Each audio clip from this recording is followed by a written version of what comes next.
Welcome dear students. Today I am going to start sum number 5 in branch account. Basically branch तीन तरीके से माल को बेचती है. Branch selling the goods only cash, सिर्फ cash में माल बेचती है. Second, branch selling the goods cash as well as on credit.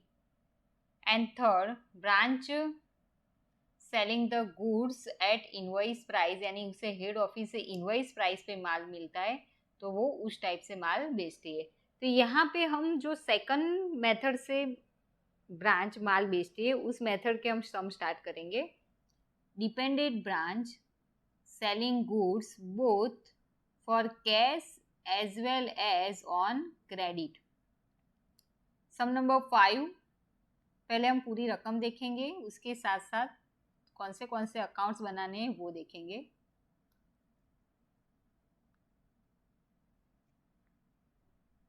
Messrs Paras electricals of Rajkot has a branch at Ribda. Messrs Paras की इलेक्ट्रिकल्स की एक राजकोट में इलेक्ट्रिकल्स की शॉप है और उसकी ब्रांच कहाँ पे? रिबड़ा में. Head office HO sends goods to Ribda branch at cost price. Head office branch को दो तरीके से माल भिजवाती है, at cost price and second at invoice price. पहले हम एट कॉस्ट प्राइस वाले सम कैलकुलेट करेंगे, देखेंगे, उसके बाद हम इनवॉइस प्राइस वाले सम देखेंगे. यहाँ पे हेड ऑफिस ब्रांच को कॉस्ट प्राइस पे माल भिजवाती है. Branch sells the goods on cash and on credit, यानी ब्रांच जो है वो दो तरीके से माल बेचती है, कैश एंड ऑन क्रेडिट. तो यहाँ पे क्रेडिट पर भी माल बेचा जाता है, तो और एक अकाउंट बनाएंगे हम, debtors account. The head office meets all the expenses except petty cash, यानी पेटी कैश के अलावा जो सारे एक्सपेंस है वो कौन पे करती है? Head office. And collect cash from the branch daily. From the following informations of the branch for the year ended 31st March 2010, prepaid branch account, branch trading account and branch P&L account. Head office के book में यहाँ पे हमें 3 account बनाने को बोला है, branch account, trading account and P&L. उसके अलावा बाकी 2 अकाउंट हमें बनाने होंगे. फर्स्ट पेटी कैश जो कंपलसरी बनेगा, पेटी कैश अकाउंट. और नेक्स्ट यहाँ पे ब्रांच कैश के साथ क्रेडिट पे भी माल बेचती है, तो नेक्स्ट कौन सा अकाउंट हम बनाएंगे? डेटर्स अकाउंट, यानी ये 2 अकाउंट भी बनाने होंगे. तो टोटल 5 अकाउंट बनाएंगे हम.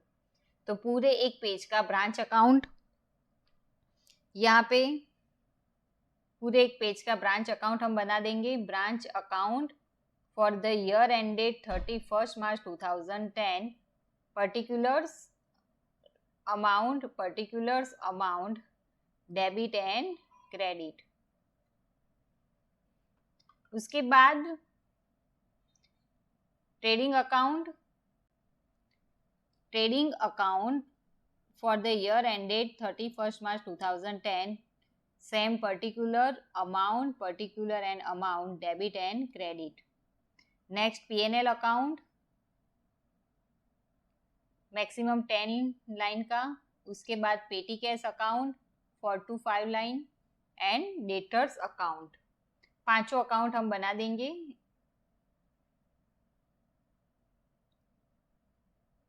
अब हम सम स्टार्ट करते हैं.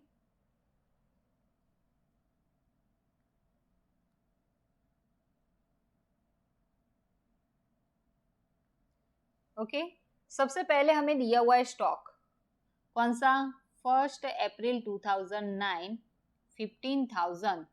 1 अप्रैल 2009 यानी कौन सा स्टॉक है? Opening stock. तो हमें ओपनिंग स्टॉक दिया हुआ है, उसकी 2 एंट्री होगी. ओपनिंग स्टॉक किस में आता है? असेट्स. असेट्स की ओपनिंग बैलेंस हम कहाँ पे लिखते हैं? ब्रांच अकाउंट में डेबिट साइड. तो हम ब्रांच अकाउंट में डेबिट साइड फर्स्ट एंट्री लिखेंगे. ब्रांच अकाउंट में डेबिट साइड नंबर 1 लिखा हुआ है to opening balance of assets, उसमें first opening stock 15,000 rupees. Second entry trading account, trading account में भी क्या होगा, डेबिट। यहाँ पे एक चीज आपको याद रखनी है, branch account to another account same entry होगी। सेम यानी ब्रांच में डेबिट होता है तो दूसरे अकाउंट में भी क्या होगा, डेबिट। जो चीज ब्रांच अकाउंट में क्रेडिट होती है वो दूसरे अकाउंट में भी क्या होगी, क्रेडिट।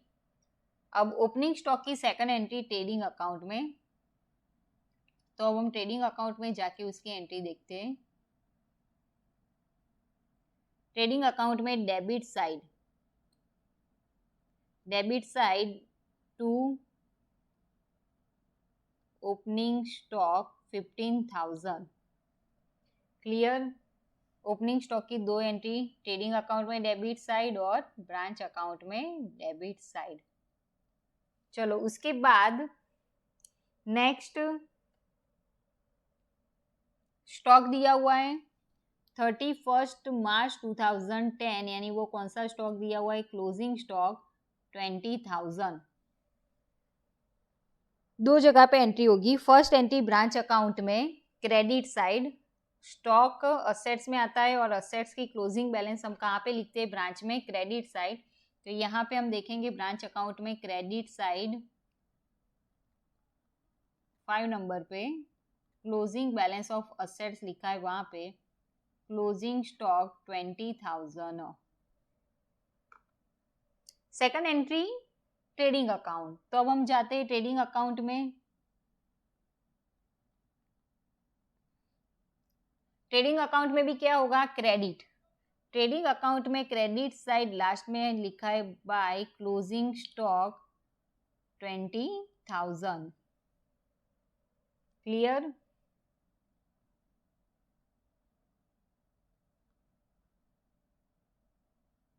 चलो उसके बाद नेक्स्ट एंट्री, नेक्स्ट हमें दिया हुआ है डेटर्स। कौन सी बैलेंस, 31 मार्च 2010, यानी कौन सी बैलेंस है, क्लोजिंग बैलेंस। कितनी अमाउंट, 30,000। अब डेटर्स किस में आता है, असेट्स, करंट असेट्स। असेट्स की क्लोजिंग बैलेंस कहाँ पे लिखते हैं हम, ब्रांच अकाउंट में, क्रेडिट साइड। तो उसकी फर्स्ट एंट्री हम करेंगे ब्रांच अकाउंट में। तो यहाँ पे देखो ब्रांच अकाउंट में क्रेडिट साइड लास्ट में 5 नंबर पे क्लोजिंग बैलेंस ऑफ असेट्स, वहां पे हम लिखेंगे डेटर्स 30,000।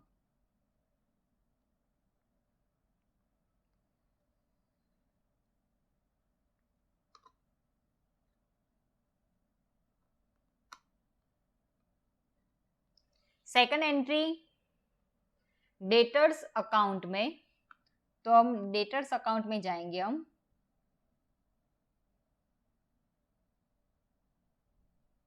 डेटर्स अकाउंट में debit side to opening balance, वहां पे क्वेश्चन मार्क किया हुआ है, यानी हमें ओपनिंग बैलेंस नहीं दिए, वो फाइंड करनी है।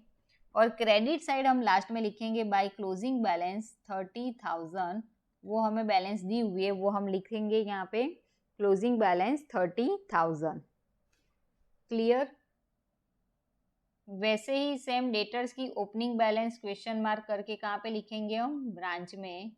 तो यहाँ ब्रांच में ओपनिंग स्टॉक के बाद डेटर्स, वहां पे हम कर देंगे क्वेश्चन मार्क, यानी वो हमें अमाउंट फाइंड करनी है। नेक्स्ट सम में जाएंगे हम। फोर्थ नंबर पे हमें दिया हुआ है फर्नीचर, 31 मार्च 2010, यानी फर्नीचर की हमें क्लोजिंग बैलेंस दी हुई है। Closing balance it means after depreciation, कितनी अमाउंट, 13,500। असेट्स की क्लोजिंग बैलेंस हम लिखेंगे ब्रांच अकाउंट में, तो फर्स्ट एंट्री ब्रांच अकाउंट में क्रेडिट साइड 5 नंबर पे देखो furniture after depreciation 13,500। Second entry balance sheet में करते हम, यहाँ पे हम बैलेंस शीट नहीं बनाते, यानी एक ही एंट्री होगी ब्रांच अकाउंट।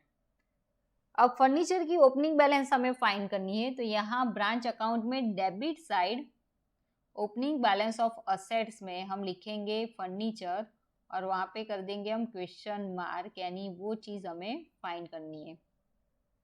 क्लियर। नेक्स्ट हमें दिया हुआ है पेटी कैश।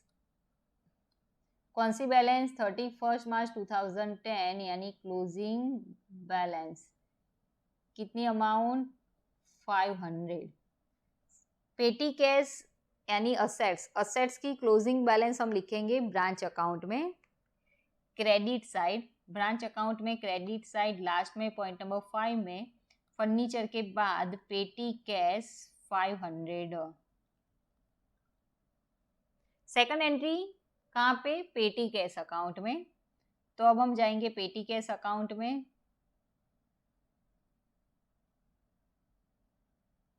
पेटी कैश अकाउंट में डेबिट साइड ओपनिंग बैलेंस जो हमें नहीं दी है, यानी वहां पे क्वेश्चन मार्क, वो हमें फाइंड करनी है।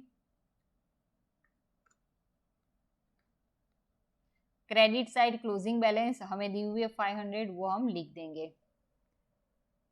ब्रांच में डेबिट साइड पेटी कैश की ओपनिंग बैलेंस लिख के हम क्वेश्चन मार्क कर देंगे, क्योंकि वो हमें नहीं दी है, फाइंड करनी है।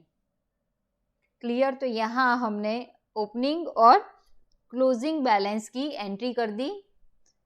अब ट्रांजैक्शन की एंट्री देखेंगे हम। First transaction, goods send to branch by HO.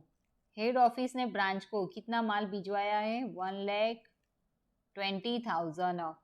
Goods send to branch by HO, branch को हेड ऑफिस माल भिजवाती है, तो ब्रांच अकाउंट में क्या होगा? Receive. Branch receive the goods यानी डेबिट होगा ब्रांच अकाउंट में, डेबिट साइड एंट्री करेंगे हम। सेकंड नंबर, फर्स्ट में लिखा था ओपनिंग बैलेंस ऑफ असेट्स, वो कंप्लीट हो गया। अब सेकंड नंबर पे हम लिखेंगे to goods send to branch 1,20,000।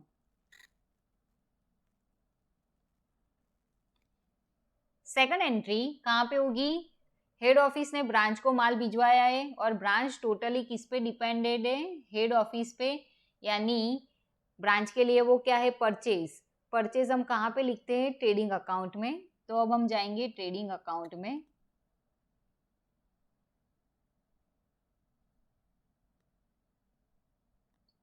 Trading account में यहाँ पे debit side to goods send to branch 1,20,000 हम अमाउंट इनसाइड लिखेंगे। क्लियर। ट्रांजैक्शन की एंट्री, फर्स्ट एंट्री ब्रांच में debit and second entry also debited to trading account. उसके बाद next transaction, petty cash send to branch 2,000। Head office ने petty cash भिजवाई है for पेटी expense के लिए 2,000 पेटी कैश भिजवाई है, तो वो पेटी कैश किसको भिजवाएगी? हेड ऑफिस ब्रांच को। तो उसकी फर्स्ट एंट्री होगी ब्रांच अकाउंट में डेबिट, डेबिट साइड हम लिखेंगे। थर्ड नंबर पे टू कैश और bank account petty cash send to branch या petty cash receive from HO 2,000।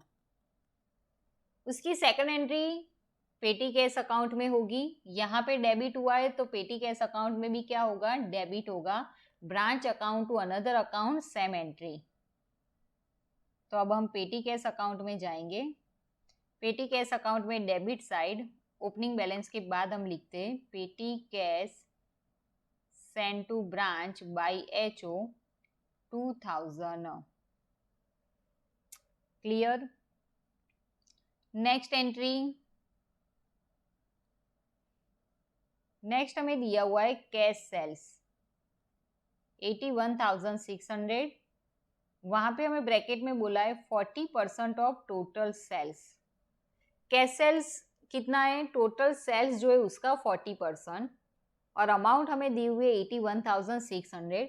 तो सबसे पहले हम कैश सेल्स की एंट्री कर देंगे, उसके बाद बाकी की कैलकुलेशन देखेंगे हम। कैश सेल्स कहाँ पे लिखेंगे? दो जगह पे। फर्स्ट ब्रांच अकाउंट में क्रेडिट साइड और सेकंड एंट्री ट्रेडिंग अकाउंट में भी क्या होगा? क्रेडिट। तो फर्स्ट एंट्री ब्रांच अकाउंट में क्रेडिट साइड हम फर्स्ट नंबर पे लिखते हैं ओपनिंग बैलेंस ऑफ लायबिलिटीज, जो हमें नहीं दिए तो यहाँ पे हमने डैश कर दिया है, opening balance of liabilities dash. उसके बाद सेकंड नंबर पे बाय कैश और bank account cash sales 81,600 second entry उसकी होगी ट्रेडिंग अकाउंट में। तो अब हम जाएंगे ट्रेडिंग अकाउंट में। ट्रेडिंग अकाउंट में क्रेडिट साइड हम लिखेंगे cash sales 81,600 plus credit sales जो हमें फाइंड करना है। तो अब हम उसकी कैलकुलेशन देखेंगे। कैलकुलेशन में जाएंगे हम।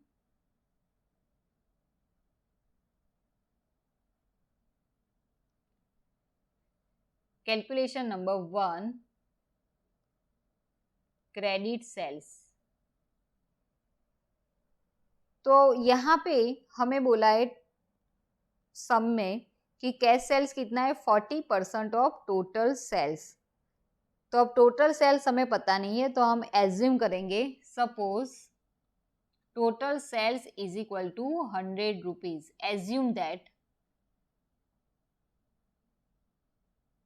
Assume that total sales is equal to 100 rupees. It has been divided into two parts, cash sales and credit sales. Cash sales कितना है? 40%। कैश सेल्स 40% है, तो क्रेडिट सेल्स कितना होगा? 60%। 100 माइनस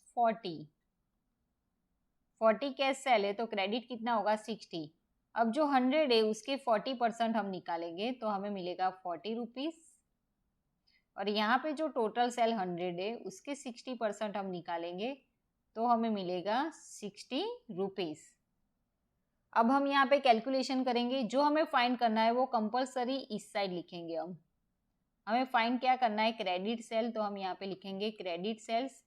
दिया हुआ क्या है? Cash sales. तो यहाँ लेफ्ट साइड पे हम जो दिया हुआ है वो लिखेंगे cash sales. 40 rupees cash sale है, तब क्रेडिट सेल्स कितना? 60। 40 रुपीज कैश सेल है,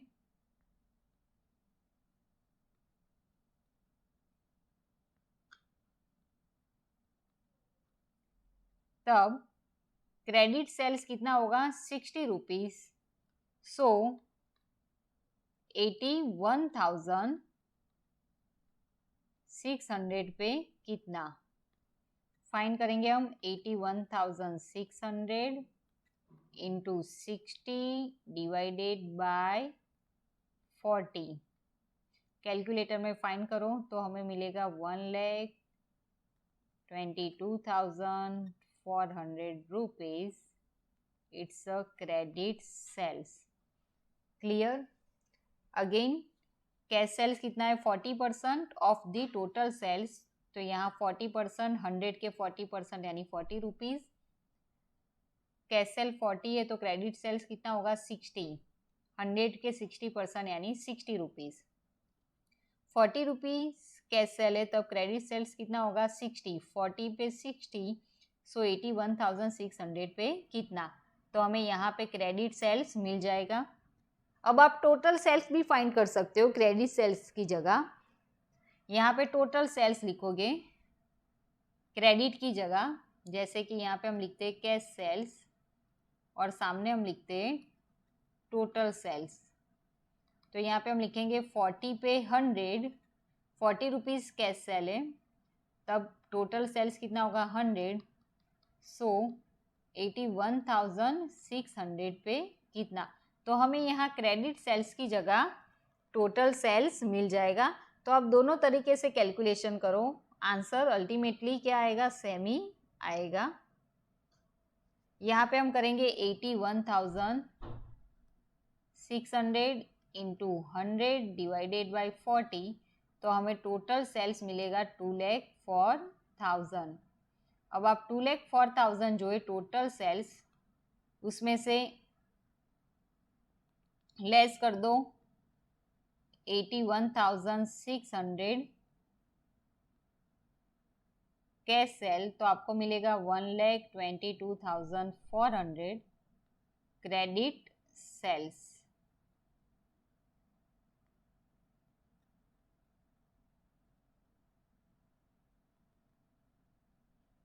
क्लियर? तो सेम हम इस तरीके से भी कैलकुलेशन कर सकते हैं या इस तरीके से भी। तो यहाँ पे हमें क्रेडिट सेल्स मिला 1,22,400 जो हम लिखेंगे ट्रेडिंग अकाउंट में और डेटर्स अकाउंट में। तो अब हम जाएंगे ट्रेडिंग अकाउंट में। ट्रेडिंग अकाउंट में यहाँ पे हम लिखेंगे credit sales, credit side note one जो हमने फाइंड किया 1,22,400, दोनों का टोटल सेल्स हमें मिलेगा 2,04,000। क्रेडिट सेल्स की सेकंड एंट्री होगी डेटर्स अकाउंट में, डेबिट साइड। यहाँ पे क्रेडिट हुआ है तो डेटर्स अकाउंट में क्या होगा, debit. Another account to another account reverse entry होगी, यहाँ क्रेडिट तो यहाँ क्या होगा, डेबिट। तो यहाँ पे हम लिखेंगे debit side credit sales as per calculation number 1 1,22,400। Clear? चलो उसके बाद नेक्स्ट एंट्री। नेक्स्ट हमें दिया हुआ है पेटी एक्सपेंसेस बाय ब्रांच 2,500। पेटी एक्सपेंसेस हेड ऑफिस पे नहीं करती, तो यहाँ पेटी एक्सपेंसेस जो है वो फर्स्ट एंट्री होगी पेटी कैश अकाउंट में और उसकी सेकंड एंट्री होगी पीएनएल में कंपलसरी, वो ब्रांच में हम नहीं दिखाएंगे। तो first entry petty cash account में देखो क्रेडिट साइड पेटी एक्सपेंसेस हम लिखेंगे 2,500, यहाँ क्रेडिट हुआ। अब पीएनएल अकाउंट में क्या होगा, debit. Other account to other account कौन सी एंट्री होगी, रिवर्स एंट्री। तो पीएनएल अकाउंट में डेबिट साइड देखो लिखा हुआ है फर्स्ट नंबर पे पेटी एक्सपेंस 2,500। नेक्स्ट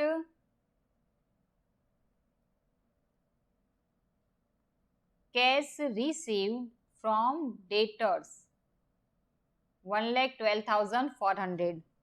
डेटर्स के पास से जो कैश मिली है वो 1,12,400। फर्स्ट एंट्री कहाँ पे होगी, डेटर्स अकाउंट में। इसकी जनरल एंट्री क्या होगी, कैश रिसीव फ्रॉम डेटर्स, तो कैश रिसीव हो रही है तो कैश अकाउंट डेबिट होगा, कैश और bank account debit to debtors account.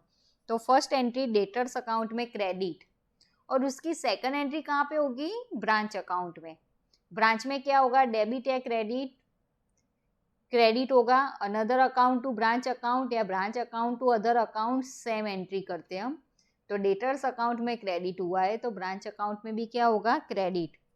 तो यहाँ देखो ब्रांच अकाउंट में क्रेडिट साइड हम लिखेंगे थर्ड नंबर पे by cash received from debtors या customers 1,12,400। Second entry debtors account में, तो हम जाएंगे डेटर्स अकाउंट में, वहां पे क्रेडिट साइड हम लिखेंगे by cash receive from debtors 1,12,400। Clear? उसके बाद next goods return bye debtors या customers.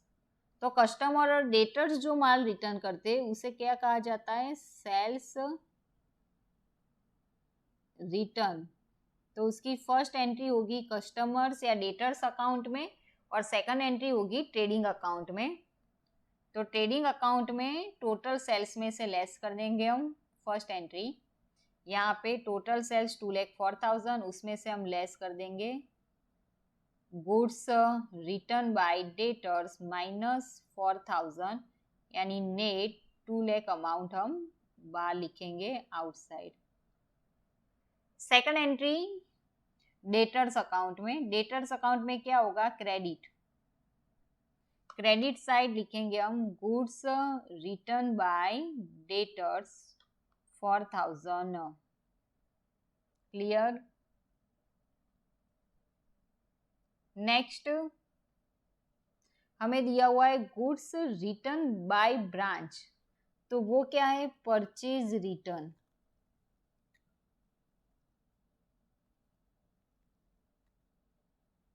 Goods return by branch वो क्या है, परचेज रिटर्न। तो फर्स्ट एंट्री ट्रेडिंग अकाउंट में और सेकंड एंट्री ब्रांच अकाउंट में। ब्रांच को हेड ऑफिस से जो माल मिलता है वो ब्रांच में डेबिट करते हैं हम, तो फिर ब्रांच हेड ऑफिस को जो माल वापस करेगी वो ब्रांच अकाउंट में क्या होगा, क्रेडिट। तो यहाँ क्रेडिट साइड एंट्री कर देंगे हम फोर्थ नंबर पे, by goods return by branch 5000। Second entry trading account में,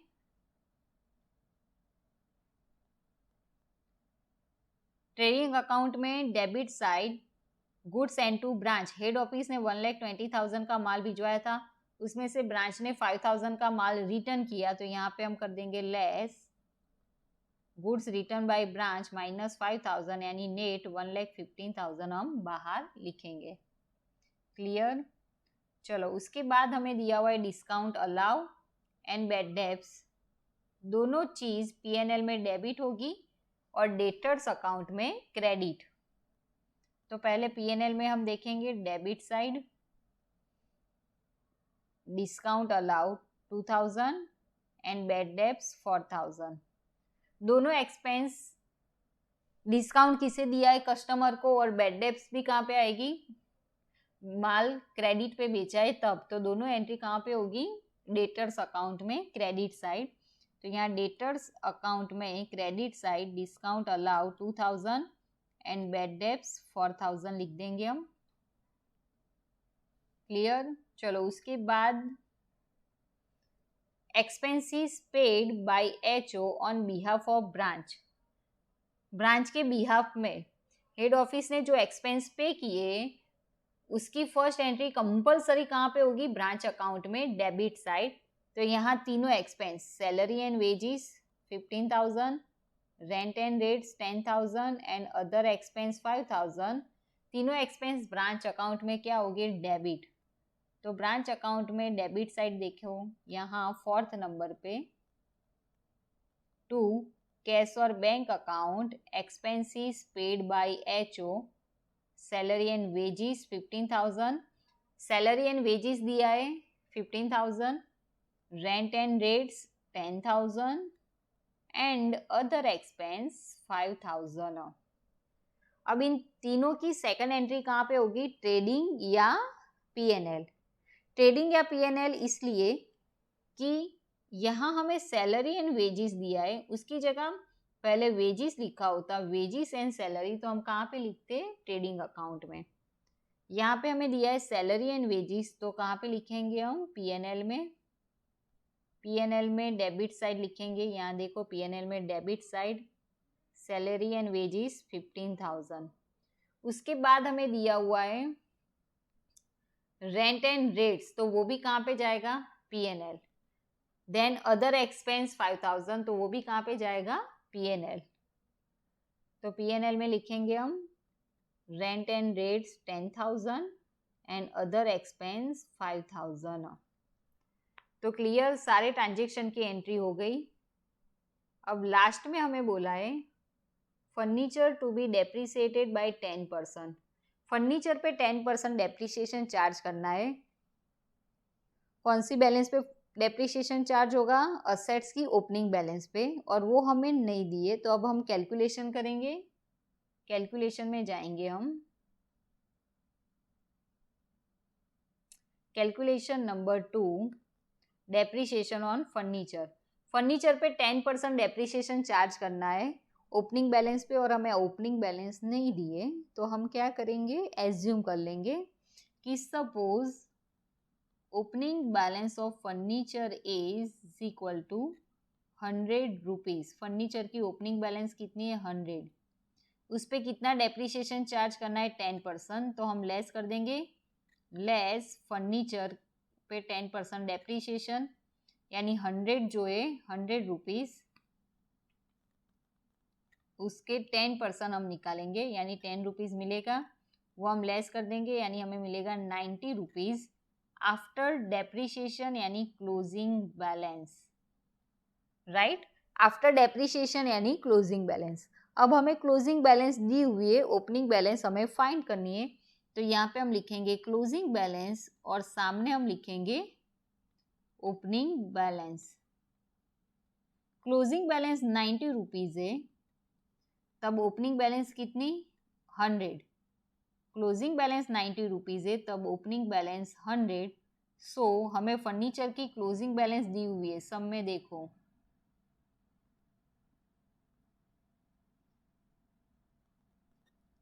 फोर्थ नंबर पे फर्नीचर की क्लोजिंग बैलेंस कितनी दी हुई है 13,500।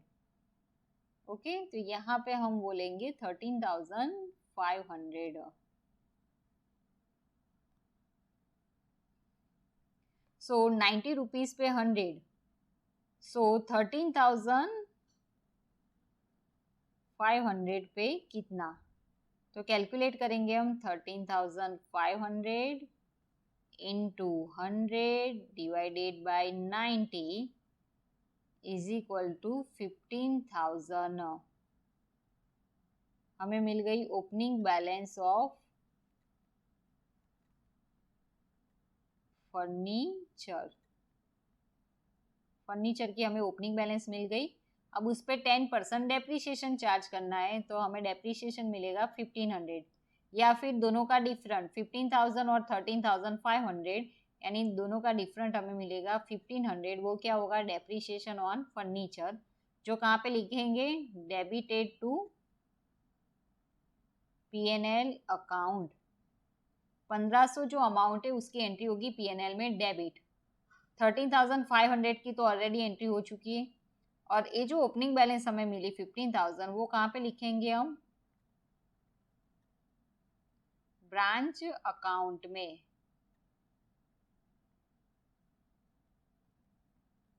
ब्रांच अकाउंट में क्या होगा डेबिट। तो चलो अब हम दोनों की एंट्री देख लेते हैं। पहले डेप्रीशिएशन 1500 P&L में लिख देंगे, तो यहाँ P&L में देखो लास्ट में depreciation on furniture as per note two 1500। और अब हम जाएंगे ब्रांच अकाउंट में। ब्रांच अकाउंट में यहाँ पे हमने ऑलरेडी क्लोजिंग बैलेंस लिखी हुई है 13,500, उसकी ओपनिंग बैलेंस बाकी है डेबिट साइड। यहाँ फर्नीचर जहाँ क्वेश्चन मार्क किया था नॉट टू ओपनिंग बैलेंस 15,000 हम लिख देंगे। क्लियर, तो यहाँ सारे ट्रांजेक्शन की एंट्री हो चुकी है। अब हम 1 बाय 1 सारे अकाउंट क्लोज करेंगे। सबसे पहले हम क्लोज करेंगे पेटी cash account. Petty cash account में क्रेडिट साइड 2500 और 500 दिया हुआ है, यानी दोनों का टोटल होगा 3,000 में से हम 2,000 लेस कर देंगे, यानी यहाँ पे हमें डिफरेंट मिलेगा 1,000। वो क्या होगा ओपनिंग बैलेंस। पेटी कैश की ओपनिंग बैलेंस कहाँ पे लिखेंगे ब्रांच अकाउंट में। तो यहाँ ब्रांच अकाउंट में डेबिट साइड देखो, फर्नीचर के बाद पेटी कैश लिख के वहाँ पे क्वेश्चन मार्क किया था, वहाँ पे हम लिख देंगे 1,000 रुपीज। क्लियर, तो यहाँ पे पेटी कैश अकाउंट कंप्लीट हो चुका। उसके बाद डेटर्स अकाउंट क्लोज करेंगे। डेटर्स अकाउंट में क्रेडिट साइड का टोटल होता है 1,52,400, 1,52,400। उसमें से 1,22,400 लेस कर देंगे, यानी डिफरेंट मिलेगा हमें 30,000। वो क्या होगा opening balance of debtors. Debtors की ओपनिंग बैलेंस कहाँ पे लिखेंगे ब्रांच में, वहाँ पे डेबिट तो ब्रांच में भी डेबिट। यहाँ पे हमने लिखा था डेटर्स और क्वेश्चन मार्क किया था, वहाँ पे हमें लिख देंगे 30,000। अब पेटी कैश अकाउंट और डेटर्स अकाउंट दोनों क्लोज हो चुका। उसके बाद क्लोज करेंगे ट्रेडिंग अकाउंट। ट्रेडिंग अकाउंट में टोटल होता है 2,20,000, डेबिट साइड डिफरेंट आता है 90,000, उसे कहा जाएगा gross profit transfer to PNL account, जो हम यहाँ पीएनएल में ले जाएंगे। क्रेडिट साइड हम लिखेंगे gross profit transfer from trading account 90,000, उसके बाद टोटल कर देंगे हम 90,000, सारे एक्सपेंसेस लेस करने के बाद हमें आंसर मिलेगा 50,000, उसे कहेंगे हम नेट प्रॉफिट। अब हमें पता चल गया यहाँ नेट प्रॉफिट मिला है 50,000 पीएनएल का आंसर, तो ब्रांच का आंसर भी कितना आना चाहिए 50,000 प्रॉफिट, तो पूरा जो सम है वो सही है ऐसा हम मान लेंगे। अब लास्ट में ब्रांच अकाउंट क्लोज करेंगे हम। ब्रांच अकाउंट में टोटल क्रेडिट साइड का होता है 2,63,000, डेबिट साइड की सारी चीज लेस करने के बाद आंसर मिल रहा है हमें 50,000 ब्रांच प्रॉफिट। ब्रांच का प्रॉफिट मिला 50,000 आंसर। क्लियर? तो यहाँ पे हमें ब्रांच प्रॉफिट 50,000 दिया है, जो आंसर